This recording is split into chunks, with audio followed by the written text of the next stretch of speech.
پاکستان کی بہادر بیٹی شیتل کو بلوچستان کے علاقے میں بے دردی سے غیرت کے نام پر قتل کر دیا گیا، اور جب شیتل کو قتل کیا گیا تو شیتل کے چہرے پہ نہ تو ڈر اور خوف تھا اور نہ ہی وہ رحم کی بھیک مانگ رہی تھی کہ خدارا مجھے معاف کر دیا جائے، بلکہ شیتل خود مقتل میں چل کر آئی اور قرآن پاک کو ہاتھ میں تھام کر غیرت مند مردوں کی غیرت کو للکار کے یہ کہنے لگی کہ مجھے صرف گولی مارنے کی اجازت ہے۔ یعنی شیتل کو پتا تھا کہ یہ اس قدر غیرت مند ہے کہ شاید میرے مرنے کے بعد میرے جسم کی، میری لاش کی بھی بے حرمتی کی جا سکتی ہے، اور یہ کریں گے۔ مقامی صحافی زاہد گشکوری کے مطابق یہ ویڈیو تقریباً 1.5 ماہ پرانی ہے، یعنی لڑکی کو بڑی عید سے، عید الاضحیٰ سے تقریباً 4 یا 5 دن پہلے قتل کیا گیا، اور یہ ویڈیو اب منظر عام پر آئی ہے۔ سوشل میڈیا پر لڑکی کا نام شیتل استعمال کیا جا رہا ہے، جبکہ شیتل نام ایک فرضی نام ہے تاکہ لڑکی کی شناخت کو چھپایا جا سکے، اور لڑکے کا نام زرک استعمال کیا جا رہا ہے، جبکہ لڑکے کا اصل نام ثناء اللہ بتایا جا رہا ہے۔ لڑکی پر فائرنگ کرنے والا اس کا بھائی اور اس کا باپ بھی شامل تھے،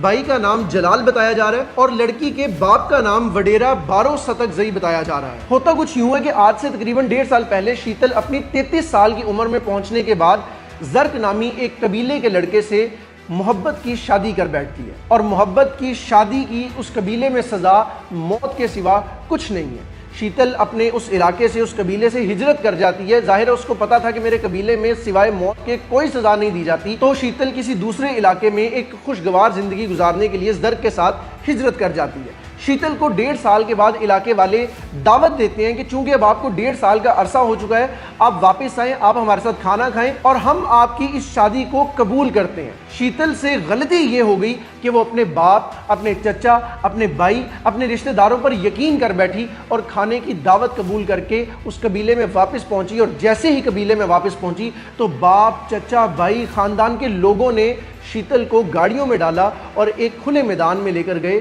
اور اس میدان میں لے جا کر انہی رشتہ داروں کی جانب سے شیتل کے جسم میں 9 گولیاں اتار دی گئیں۔ نہ صرف شیتل کو بلکہ انہی لوگوں کی جانب سے غیرت کے نام پر زرک کو بھی گولیاں ماری جاتی ہیں اور زرک کو بھی قتل کر دیا جاتا ہے۔ بِأَيِّ ذَنبٍ قُتِلَتْ، کس گناہ پر مارا گیا؟ محبت پر، نکاح پر، یا عزت کے ساتھ زندگی جینے پر؟ اس سارے معاملے کے بعد غیرت کا لفظ تو اس میں استعمال ہوا، لیکن غیرت مجھے کسی جانب نظر نہیں آئی۔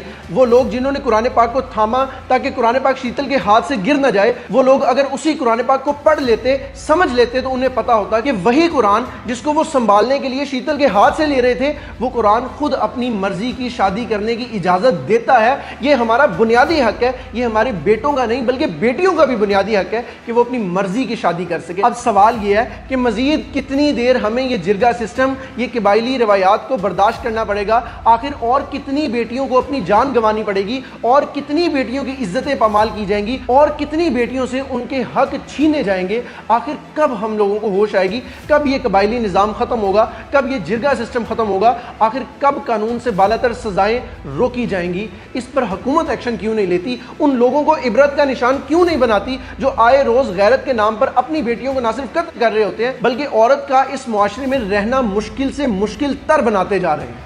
آپ کی اس سارے معاملے پر کیا رائے ہے؟ کمنٹ سیکشن میں ضرور بتائیے گا۔ پاکستان زندہ باد۔